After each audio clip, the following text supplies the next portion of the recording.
Welcome back to Old School Sports and our Out of the Park Baseball 24 playthrough of the New York Yankees. We are heading into the final couple months of the 2025 regular season. The Yankees have an average offense, eighth in the American League in runs scored, with a great pitching staff, first in the American League in runs allowed. You would think that would add up to a reasonably successful season, but it's been disappointing for the Yankees. We are third place in the AL East, 2 games behind the Orioles and half a game behind the Blue Jays. And if the season were to end today, we would not be in the playoffs, as we're half a game behind the Blue Jays for the final wild card spot. So feel like this month of August is going to be pivotal for the Yankees. We were 16-8 in July, our best month of the season, which has gotten our record finally consistently above 500. But we're dealing with several significant injuries that are going to last basically the rest of the month. Giancarlo Stanton's missed the whole year with a fractured knee. He's out another 4 weeks. Left-handed reliever Dylan Lee is out for 3 to 4 weeks. Utility man Oswaldo Cabrera out with a torn meniscus for 3 weeks.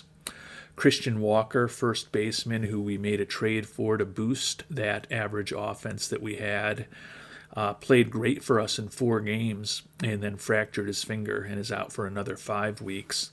And then our 5th starter, Dre Jameson, also out 3 to 4 weeks.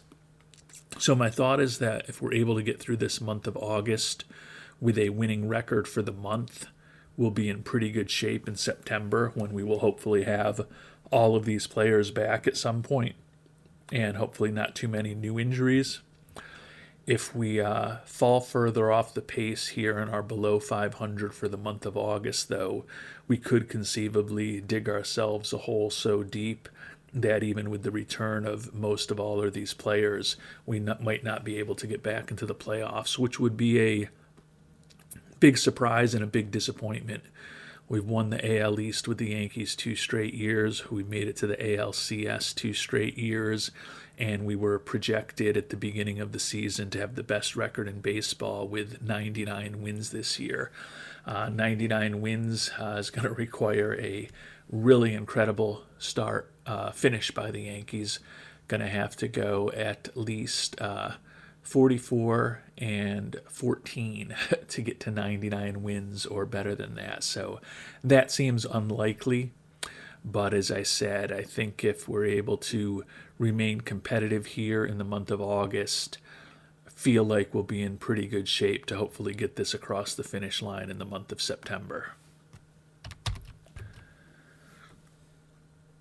And we got the month of August off to a good start. Took 2 out of 3 at Houston. Now we're at Baltimore and then at Minnesota. Kind of a weird scheduling quirk here with 10 consecutive games on the road against the 3 division leaders in the American League.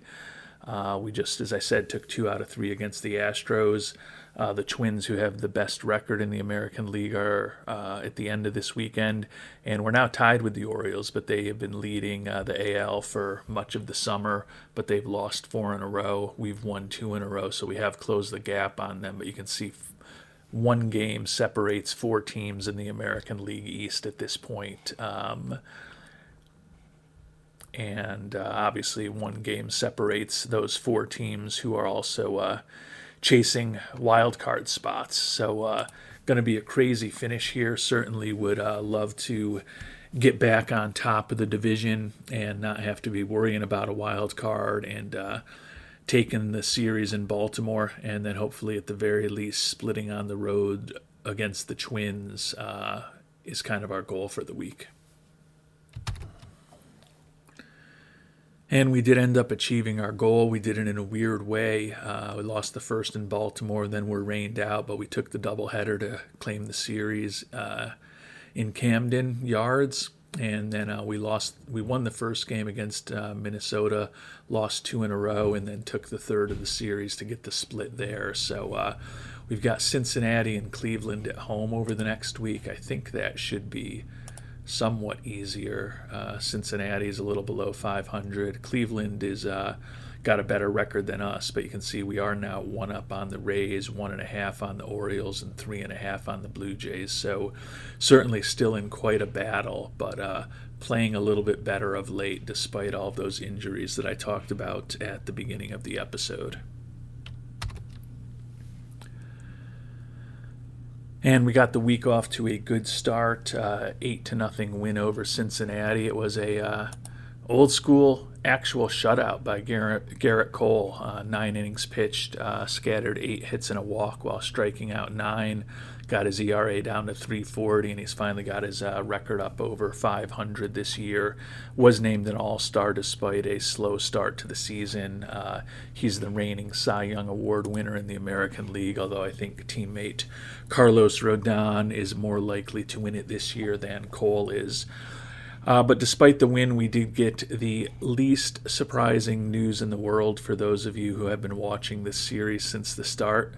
Take just a moment to think what the least surprising news we could possibly get would be. Do you have an answer? All right. Well, those of you who are watching know that Giancarlo Stanton has suffered a setback in his recovery from his fractured knee. Going to be at least 6 months till he is ready to play again. So his Yankees career has been a disaster. We've been trying to trade him pretty much constantly. At times he has waived his no-trade clause. It looks like there are some teams he would consider moving on to.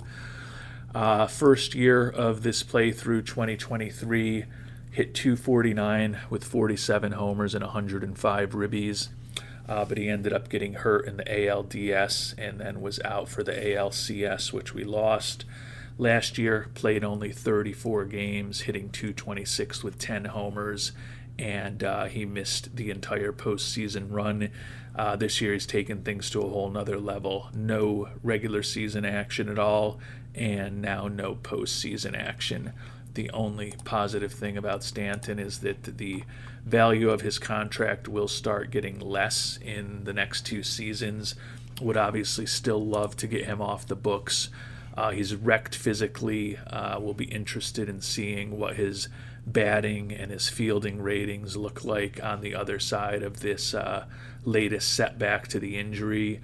But clearly we won't have anything from him this year, and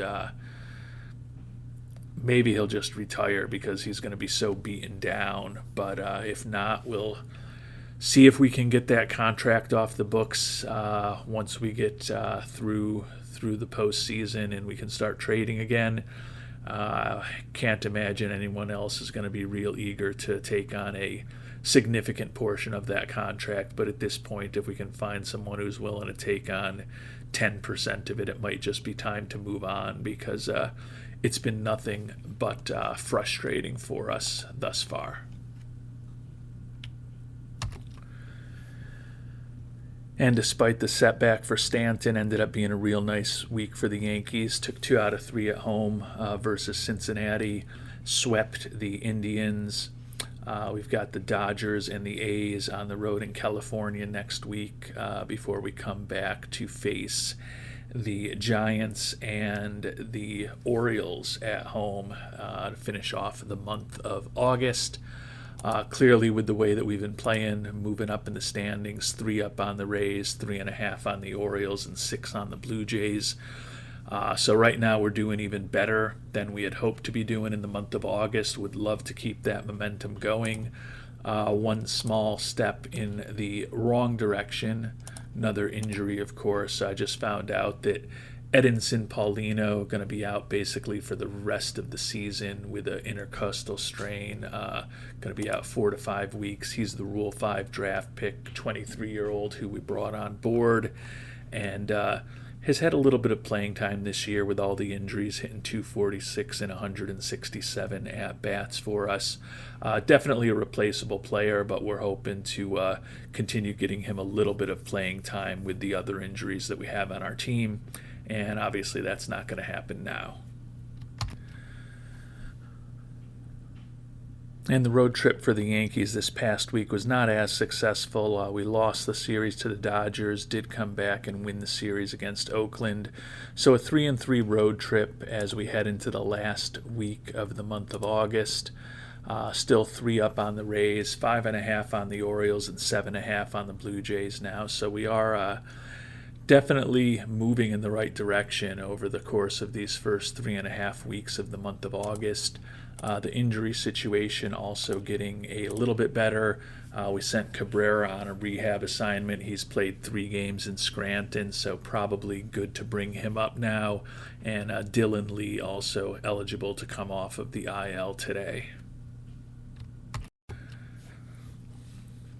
And our Yankees did finish off the month of August well. Took 2 out of 3 against the Giants and then 2 out of 3 against Baltimore.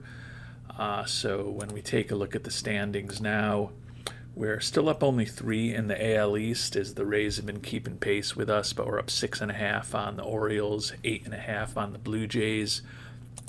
We mentioned we wanted to have a winning record for the month of August, and we definitely did more than that, 18-10 record for the month. So we've moved into first place.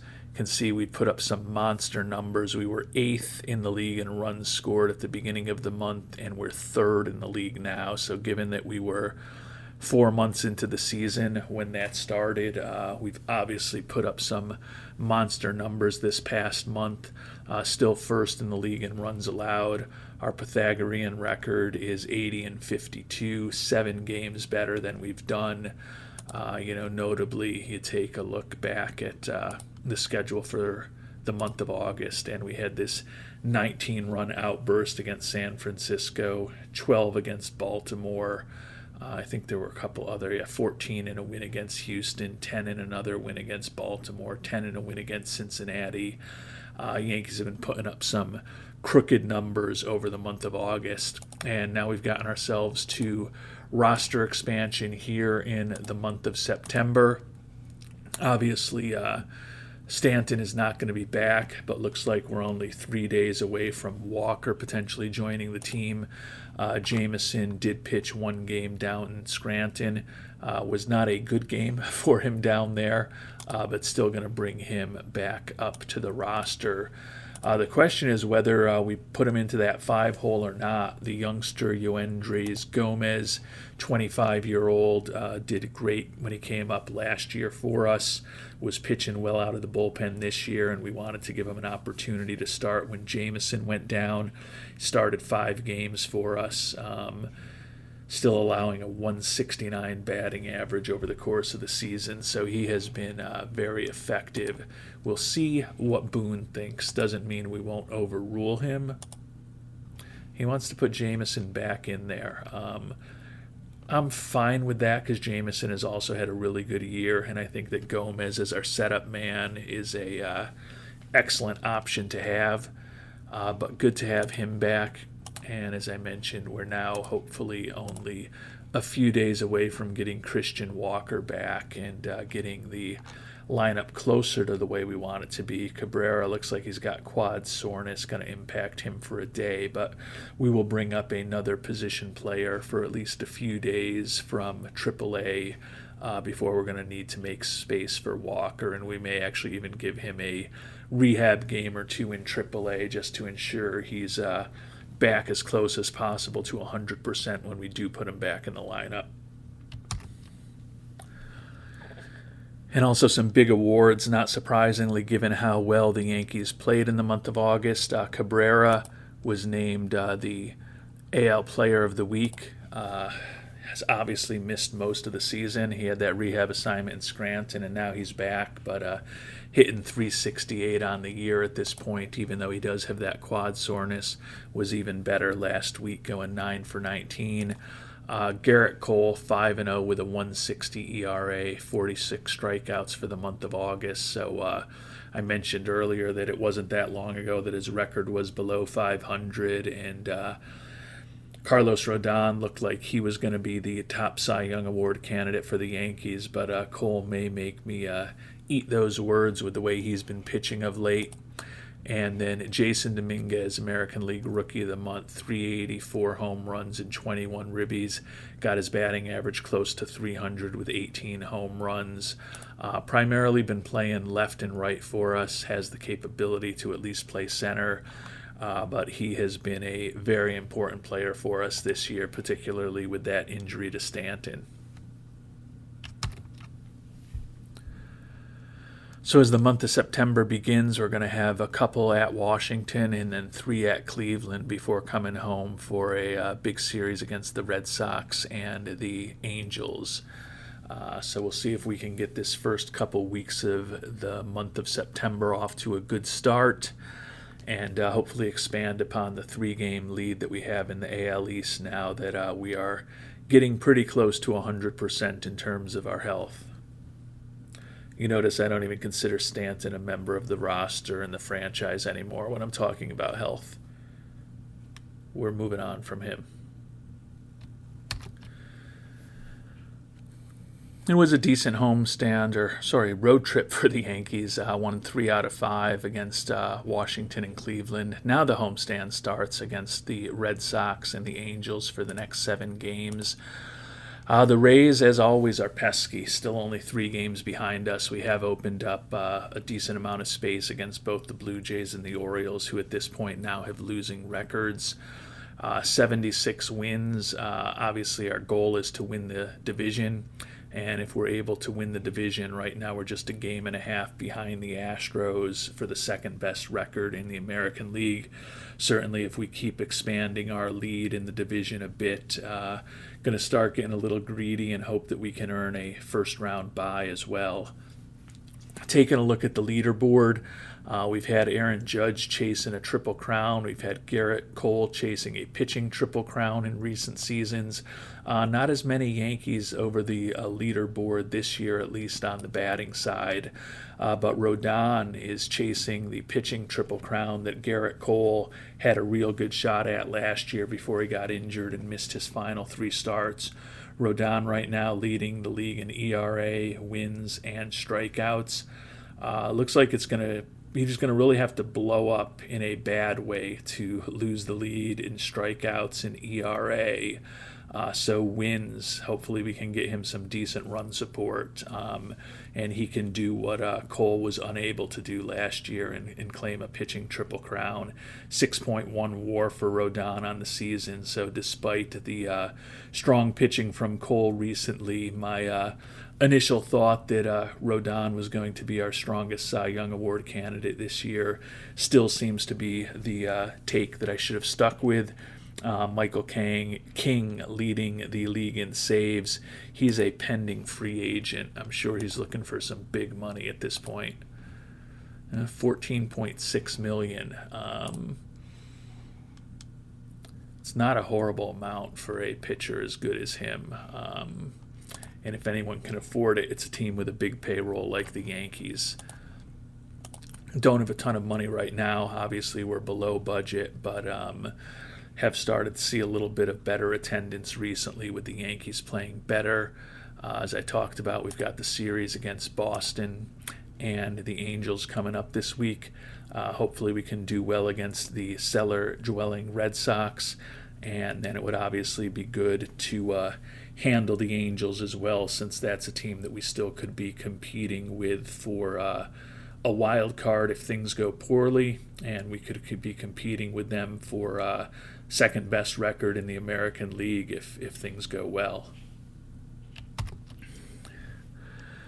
And we'll also get Christian Walker back. As I mentioned, he's only played 4 games for us. You can see he played 4 in his rehab assignment in Scranton as well. Hit over 400 at both stops. Feel like he will be a real big asset for our lineup now. He'll definitely take over as our first baseman, move Rizzo into a DH role against right-handed pitching, which I think will be where hopefully Anthony can still generate a little bit of offense. But Christian Walker going to have an opportunity of these last 3 or 4 weeks of the season to hopefully do what we wanted him to do in terms of giving this lineup a boost when we traded for him about month and a half ago. And we did take 2 out of 3 against the Red Sox, split the first 2 at home against the Angels, but the injury situation strikes again. Oswaldo Cabrera has just had a brutal season as far as injuries, spent most of it on the IL. He's still normal as far as his injury proneness, but a strained hammy going to impact him for 4 to 5 weeks, so that is likely to keep him out of a potential first-round playoff matchup for sure for us, possibly even an ALDS if we get into the playoffs and get that far. But very important utility man for us, and unfortunately this year he just has never been healthy.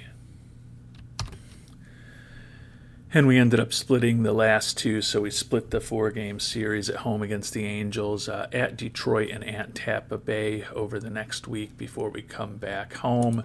Take a look at the standings here midway through the month. Still only up 3.5 on the Rays, so that could be a pretty important series. The Orioles and the Blue Jays definitely falling out of things. Jason Dominguez now up to second in the AL batting race behind only Bo Bichette, who we thought about trying to trade for but just couldn't pull a deal for. So hopefully with the games against Detroit and then Tampa, Detroit's a team that's pretty much out of it at this point. Hopefully we can go on the road there and do a good job, and then a real important series on the road against the Rays. If we can win the series there, the AL East won't be clinched, but it'll be a very big step in the right direction for us if we can take that upcoming series from Tampa Bay. All in all, the road trip went decently. We took the series in Detroit 2 out of 3. We ended up splitting with Tampa, the 4-game series on the road after winning the first 2. So that was certainly not great because we had an opportunity to really claim the division. We're still up 4.5, but obviously could have made more progress than that. That said, magic number is down to 9.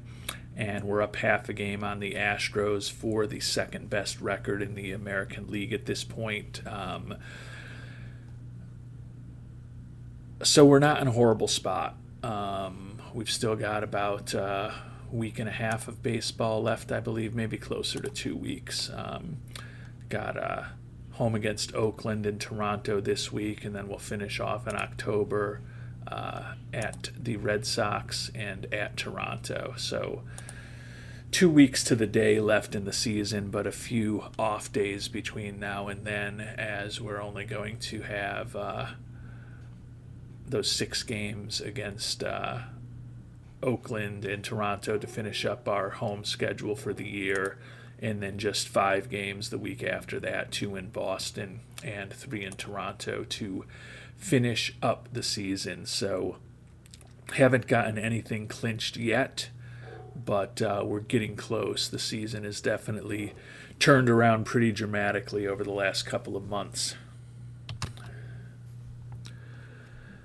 And we'll check in on the league leaders once again with about 2 weeks left in the season. Dominguez, hoping we can see him hit over 300, should be a pretty strong contender for American League Rookie of the Year. And then Ken Rodon, hold on to the pitching Triple Crown. Looks like he's still going to lead the league in ERA, obviously going to lead the league in strikeouts. And his top contender for wins is Garrett Cole, who's a game behind him now. So barring injury, which again happened to Garrett Cole at about this exact time last year with 2 weeks to go in the season, a little longer to go. I think we had 15 games left when we lost Cole, and he was tied for the league lead in wins, I believe, and leading the league easily in ERA and strikeouts when he went down in his quest for the pitching Triple Crown last season. Still ended up leading the league in ERA and winning a Cy Young Award, as we've talked about, but would be nice if Rodon can do it this year, and would hope that it's not going to be his teammate Garrett Cole who keeps him from getting there and wins. I would say at this point, with just 11 games left, obviously Rodon could get passed if he doesn't get another win, but if Rodon gets one more win, I would think the worst case scenario is that he'll end up tied for the league lead in wins, and no one's going to catch him in strikeouts, obviously, and he would need a real poor outing to get past in ERA at this point. And we lost 2 out of 3 to the A's on the last homestand of the season. Then we did take 2 against Toronto. Last game of the series was rained out, though, so we are going to be at Boston next week for 2 games, and then we've got 4 in Toronto now. We're going to make up that game that we missed at home on the road as part of a doubleheader. So 6 games to go for the Yankees. Magic number is 1 for clinching the division. Bo Bichette's average is coming down, but still going to be hard for Dominguez to make up 7 points in the batting race with 6 games to go. Rodon and Cole still 16 and 15 wins. Rodon up 40 points for ERA, so seems like the worst case scenario for Rodon is being tied for the league lead in wins and still getting a pitching triple crown. So don't want to jinx him, but that seems like the most plausible scenario to me at this point. We are actually still a game behind the Astros for the second best record in the American League. Obviously would prefer to avoid first round wild card series, but that may be where we're headed at this point. Unfortunately, we'll have to keep a good eye on our pitching rotation. If we get into a situation, it looks like Sevy's set to go today. So he would probably be the player who would go in game 162, which would not be the end of the world given that he's slotted in as our 4th starter right now. But we're just going to want to make sure that Rodon and Cole in particular aren't pitching in games 161 or 162 unless we're still battling for a potential first-round bye. And with the day off, Sevy is no longer slated to start the first game of the series. It is Cole who's going to be starting against Boston today, so he would likely be in line for game 162. Unless that game means something, our thought is we'll probably... actually, we can't because stupid... it's not fair for me to call Aaron Boone stupid, but because silly little AI controls our decisions at this point as far as strategy, we're actually not going to be able to ensure that Garrett Cole doesn't pitch that final day unless we get very creative, which we are going to do. And we are going to move to a 6-man rotation for this last week on strict order. Hopefully that will guarantee that these guys only pitch 1 game, although now it says it's going to pitch Rodon. Now he pitched 5 days ago, 109. Cole's been off longer, so Cole should be pitching today. I don't know what Aaron Boone is doing, but we're going to make sure that Cole gets the start today.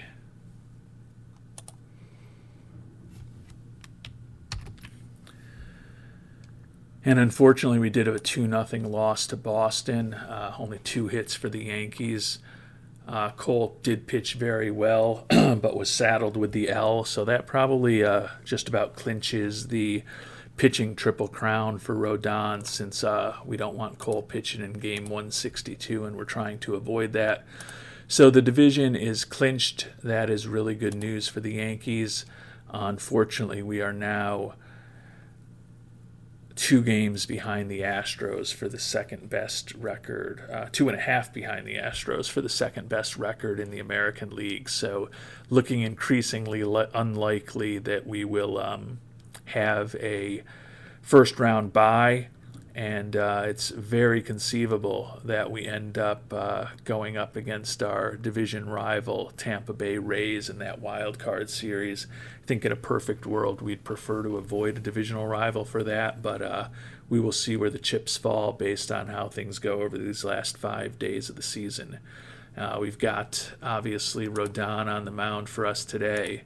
Hopefully we'll get a good performance, and he'll stay healthy, most importantly, for the postseason, and hopefully put an exclamation point against Boston on his potential pitching Triple Crown season. It's taken me a heck of a long time to sim this. I hope it's not because there's a bunch of injuries coming my way. Oh, it's because we just moved to October 1st. Still seems like it's taking an inordinate amount of time. But you can see we did get the 2-1 victory over Boston. Oh, wait, it was Walker Buehler. Now, why? Oh, is that because I didn't mean to go that strict 1, 2, 3, 4, but I suppose that I did. So Rodon is completely rested now. We want to get another game out of Rodon. Rodon. We're just going to make sure that we pitch the right players. If Rodon, we might have already actually missed out on a chance. Well, we've got to pitch Rodon, I think, though. I do not like this where I don't have control over my managers. Taking a look at the team schedule, if we do pitch Rodon today, then he'd have 1, 2, 3.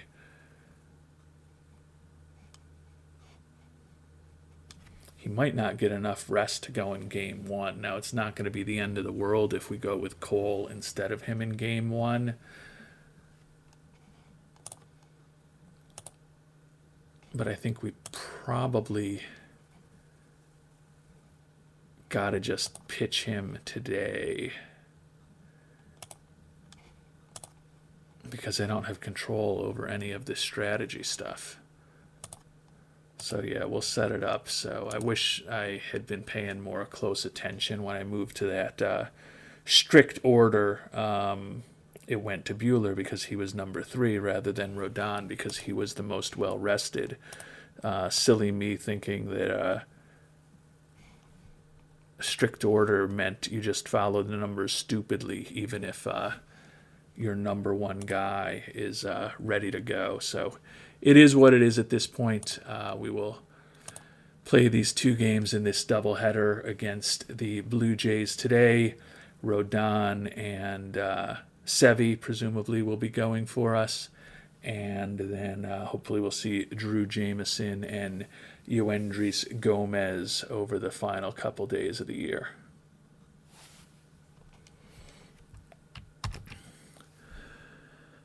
And just to ensure there's no confusion, the 4 pitchers who are going to be pitching the next 4 games, Rodon and Severino today, then Jameson and Gomez are slated in.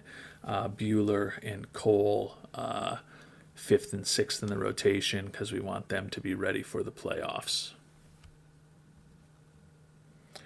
And honestly, I'm going to move up Gomez ahead of Jameson just because Gomez will not be in the rotation. And actually, Jameson and Gomez, neither of them should be in the rotation. But I think that Gomez is potentially a more important arm for our bullpen. So I want to give him an extra day of rest before the playoffs get started as well. And with these 4 games to go, we're a game and a half behind the Astros. Probably need to sweep today against Toronto to keep ourselves alive to potentially get past them to get that unlikely first-round bye. And we did get the sweep, and Houston lost, so we're now in a flat-footed tie with them with 2 games to go. 4-0 in the first game. Carlos Rodon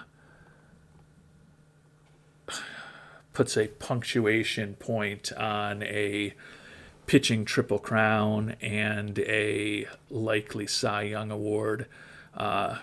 Shutout, 4 hits and 1 walks, 8 strikeouts, gets his ERA down to 2.61. We also won the nightcap, so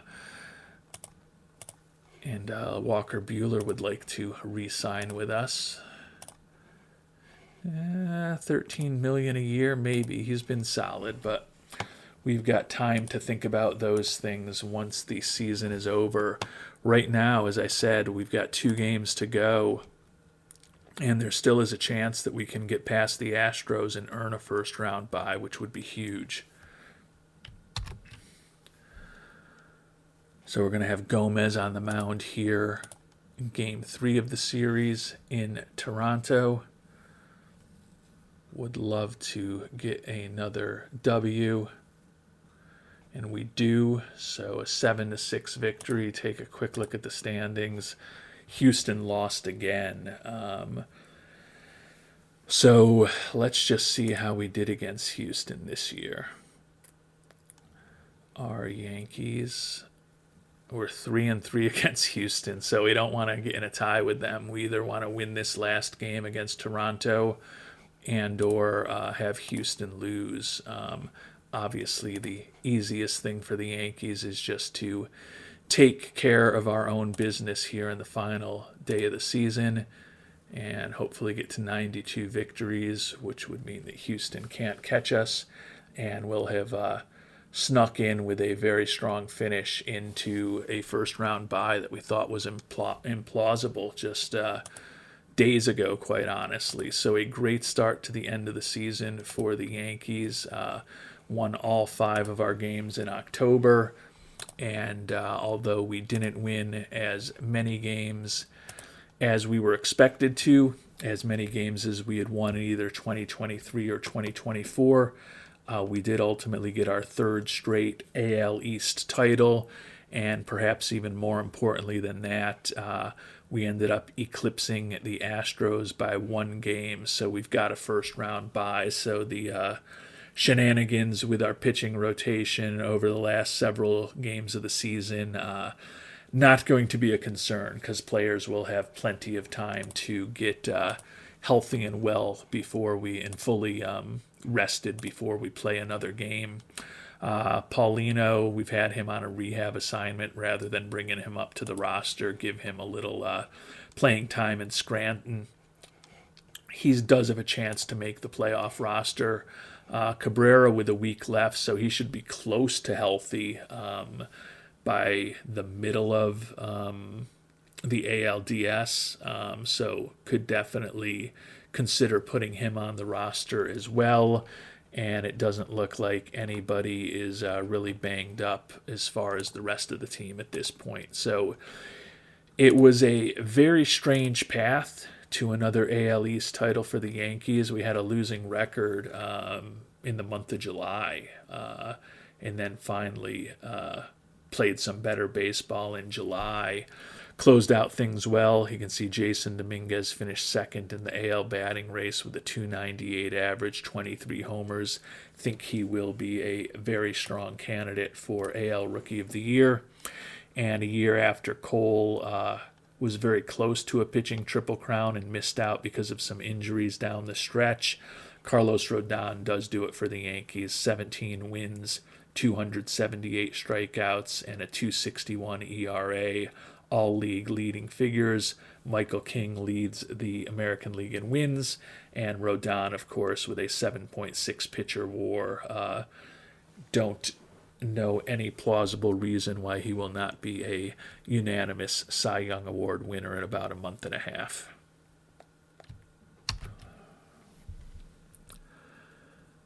So thinking about where we were just a little over 2 months ago on August 1st at the start of this episode, things went really well for the Yankees. You can see Judge even had a bit of a surge down the stretch, ended up leading the team with 41 homers and 104 ribbies, .256 batting average, not where he's been for the last several seasons, but still definitely did a good job to help finish things up there. After that really weak start to the season, I mentioned even mid-July we still had a losing record, but for the months of July, August, September, and October, well above 500 all of those months. Ended up 3rd in the American League in runs scored, and you can see top 3, top 4 in a lot of the batting categories. 1st in the American League in runs allowed, best starters ERA, 2nd best bullpen ERA. Really incredible here. We were 1st or 2nd in all of the major pitching categories, and 2nd in defensive efficiency, 5th in zone rating. So ended up being a very strong season for the Yankees. Did end up with that losing record on the road. 1-run games, I believe, at one point when we were below 500. We were 8-19, I think. It was a really brutal record, and we ended up getting close to 500 on that, which coincided with our surge in the second half of the season to become more competitive. So we are back in the playoffs. We are AL East champions again, and we're going to see if we can do better than we've done in each of the last two postseasons and get this team past the American League Championship Series and hopefully into a World Series and hopefully ultimately winning the 28th title for the New York Yankees. Until our next episode, thank you so much for watching and hope you have a great day.